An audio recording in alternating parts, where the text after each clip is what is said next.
For 75 years, Farm Equipment Manufacturers Association members have been bringing choice, value, and innovation to agriculture. Dealers are more profitable with Shortline manufacturers, and customers prefer equipment from FEMA Shortline manufacturers.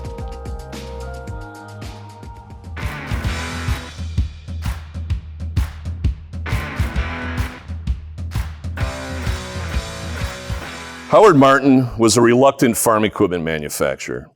He was a farmer, innovator, and inventor, but manufacturing was never his aim. In fact, he only got into manufacturing after John Deere acquired his innovation and largely shelved it. Martin needed to find a way to support his family during the 1980s when his own attempts at farming had failed.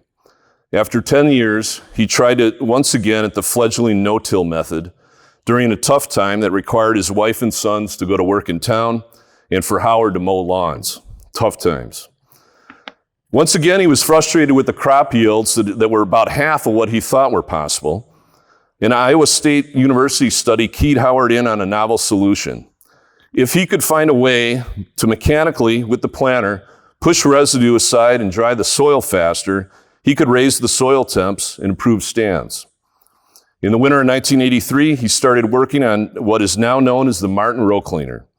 The once promising idea of royalties via licensing never materialized, and thus he began manufacturing and marketing under his own name in 1991. Within a year, he was supplying farmers across a dozen states. Son Steve says that despite Howard's successful ideas, he was really just a farmer with an inventive mind. But he trusted his son, Steve, to build the product and all the fixtures and run all the machine tools. Howard shared with his sons, and with me personally when I was there, that if you were never taught what the box is, you wouldn't know if you were supposedly working outside of it. From a single prototype at the National Farm Machinery Show in Louisville, immediately showed the great belief farmers held in this product and the trust they were putting in a family brand new to equipment supplied. Farmers were peeling off checks one after another to Howard sitting at a card table in borrowed corner of the Louisville booth. And then Steve had to figure out on the drive home how to get them all built. Howard's word was his bond, and the stories of running his sons all over the Corn Belt to get farms working again, with bill of goods marked with NC, or no charge, became the thing of legend, and a form of advertising no one could ever buy. That humble one-person shop spurred pioneering innovations in row cleaners, fertilizer openers, closing wheels, gauge wheels, and other row unit attachments.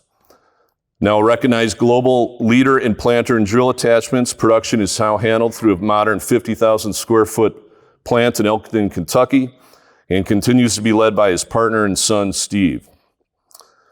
Howard passed away this past February at the age of 79. But Steve shares that he did know about this honor, and it was meaningful and moving to him. With us here today is Steve, president of Martin, and his wife, Jan. I'd like to recognize him with the Shortline Legend Hall of Fame.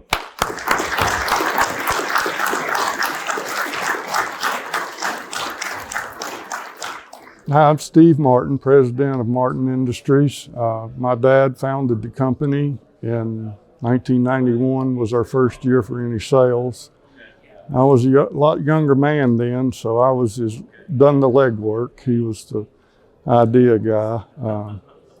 I also have a brother and sister that were involved in the family, and a brother-in-law. I always forget to mention him, so I want to make sure I get him in there today.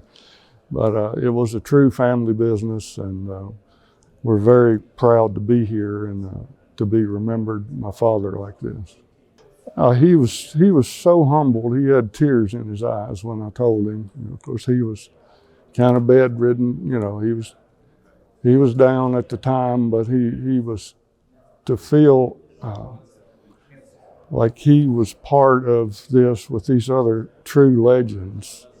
He felt he's a very humble guy. So it really touched him, and he would have probably tried to put the success off on someone else. He would have deflected that and definitely gave others credit, and then probably, I'm sure he would have said something about not feeling like he was in this class, with these other greats. But That was Dad. I think when the Dawn lawsuit was finally put to bed, that was a huge load off of the whole family because everything was pretty unknown at that point, and we were still struggling, and that put us in quite a financial bind. But once that was over, we full steam ahead. Let's get her done. Let's see what we can do. Music. He was a big country music, bluegrass music fan. He actually had a brother that played lead guitar for Mel Tillis and Donna Fargo and some other greats. He played on the Grand Ole Opry. His family was very musical, but he never picked it up. So his mother played, she could play anything, by ear, banjos, whatever. So he loved to get-togethers and have people come and play. Civil War buff, Jeff Davis was born in our county. And every time somebody was down, he would take them through and make sure they read the part where he addressed Congress, basically apologizing for being a traitor and all that.